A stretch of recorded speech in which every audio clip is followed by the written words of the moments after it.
comportan de acuerdo con sus instintos. Su comportamiento es en gran medida específico de la especie.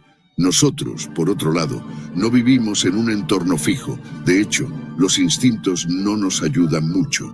Nuestra naturaleza demanda que evaluemos las cosas como buenas o malas. Somos forzados por razones antropológicas a distinguir entre el bien y el mal para orientarnos en nuestro mundo y sobrevivir. No obstante, el bien y el mal son conceptos que se interpretan y definen de diferentes maneras según la visión que tenemos del mundo. Y los llamamos conceptos porque se refieren a la valoración de una observación, pero no a la observación en sí. Las diferentes interpretaciones son resultado de la cultura, la religión y la filosofía, ya que cada una trata de caracterizar el bien y el mal desde su propia perspectiva. El concepto del bien.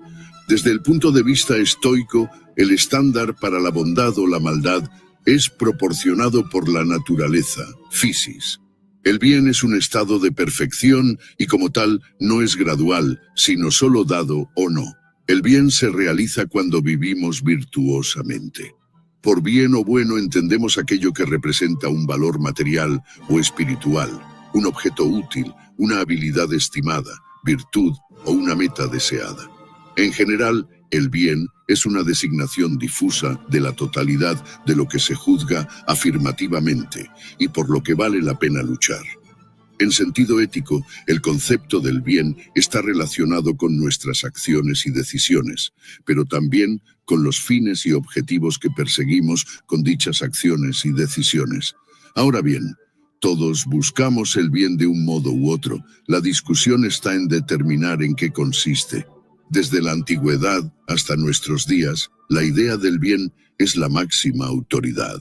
Sin embargo, algunos expertos piensan que no existe un consenso general sobre cómo usar el término bien.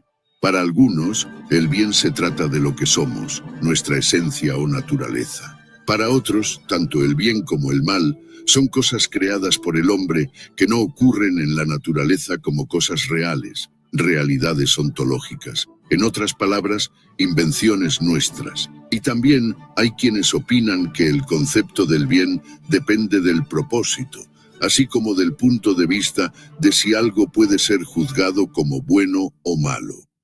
Por ejemplo, el positivismo lógico señala que los conceptos de bien y bueno no se pueden definir, solo expresan sentimientos y emociones de quien hace juicios morales.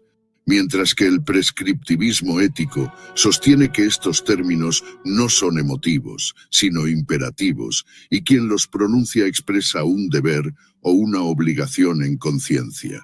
El concepto del mal, la antítesis del bien, bonum, es el mal, malum. Necesitamos el concepto del mal para comprender y responder a las atrocidades y horrores como genocidios, asesinatos en masa, violaciones y torturas, entre otros. Porque solo el concepto del mal puede captar el significado moral de estas acciones y sus perpetradores. En un sentido amplio, el concepto del mal señala cualquier acción injusta, o defecto de carácter, daño o sufrimiento, ya sea este físico, psíquico, moral, religioso o metafísico. Por tanto, es tanto natural como moral. Los males morales son daños o sufrimientos que resultan de las intenciones o negligencia de acciones de personas cuerdas y autónomas, agentes morales. El mal moral es nuestra libre decisión de actuar contra el bien y lo podemos entender como el resultado de nuestras intenciones o negligencia. Mientras que los males naturales son daños o sufrimientos que no resultan de las intenciones o negligencia de agentes morales, sino de cosas como terremotos o dolores de estómago.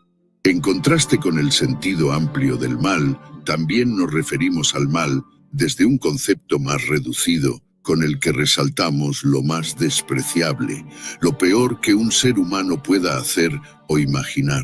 Este concepto del mal implica la condena moral y se usa en contextos morales, políticos y legales.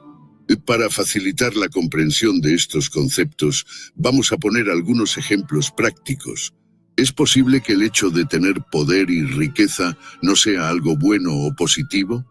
Según los estoicos, ambos pueden utilizarse para el bien o para el mal. Su valor y sus resultados dependen de cómo se utilicen. Si utilizas la riqueza de acuerdo con la virtud, es buena. Si utilizas tu poder de acuerdo con la virtud, será bueno. Quizá te preguntes, ¿cómo puede ser malo tener poder y riqueza? Comprende que si un dictador malvado tiene mucho poder y riqueza, puede perjudicar a mucha gente. Es tan sencillo como eso. Y siempre se corre el riesgo de convertirse en un tirano, como advierten los estoicos. Cosas como la salud, la riqueza, el respeto, la creatividad, son objetivos que debes tener en mente al comenzar el día, teniendo presente la virtud. Nunca te propongas estas metas por codicia o egoísmo. Este es un paso fundamental para asegurarte de que vas en la dirección correcta y no te pierdes por el camino. 6. La ética de la indiferencia. El verdadero poder detrás de la indiferencia estoica. De todas las palabras traídas de la filosofía estoica, indiferente es una de las más provocadoras. Marco Aurelio, Séneca y Epicteto nos dicen que ser estoico es ser indiferente a las cosas externas, ser indiferente a la riqueza, ser indiferente al dolor, ser indiferente a la victoria, ser indiferente a la esperanza, a los sueños y a todo lo demás.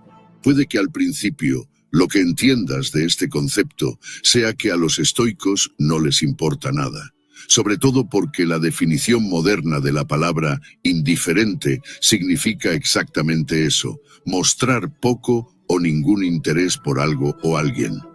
Pero este es un análisis incorrecto, ilógico y peligroso. No es que a los estoicos no les importara, es que eran buenos afrontando cualquier situación, por adversa que fuera. ¿Eso tiene sentido para ti? Entiende que el objetivo era ser lo suficientemente fuerte, como para que no hubiera necesidad de que las cosas fueran en una dirección determinada y sin solución.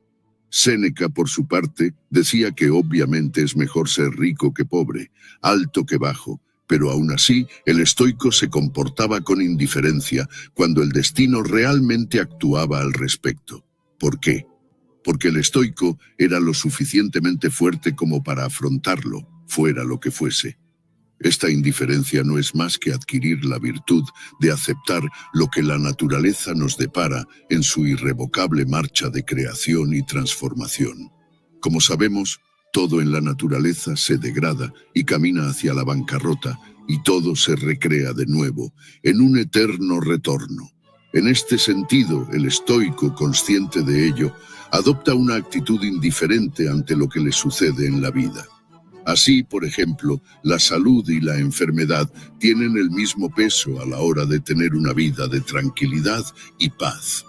Si el cuerpo se ve afectado por una enfermedad persistente, sin posibilidad de recuperar la salud, el estoico no se desespera y permanece indiferente ante lo que le impone la naturaleza. De este modo, conserva la tranquilidad y la paz, o es feliz. Y esto es lo que significa ser libre para un estoico, situarse por encima del bien y del mal mediante la actitud de indiferencia. Esta virtud de la indiferencia la adquiere el estoico mediante la observancia de la ley moral del deber, es decir, obedeciendo los dictados de la naturaleza, sin querer alterar sus designios necesarios, sino reverenciando sus propios propósitos, a menudo enigmáticos y contrarios al deseo humano. Practicar esta indiferencia significa integrarse libre y moralmente en las acciones de la naturaleza. Significa vivir racionalmente una vida en armonía con la naturaleza. Así, podemos resumir la virtud de la indiferencia estoica en esta máxima. No desees que lo que sucede suceda como tú deseas, sino desea que lo que sucede suceda como sucede y serás feliz. Epicteto. 7. El poder de la mente para dar forma a tu mundo. El último principio estoico para una buena vida que trataremos es comprender que nuestros pensamientos crean nuestra realidad.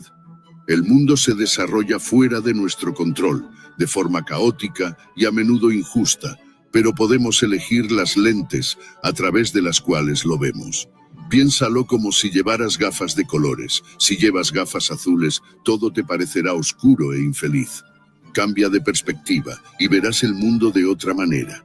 Es tu percepción la que da forma a tu realidad, no los acontecimientos externos.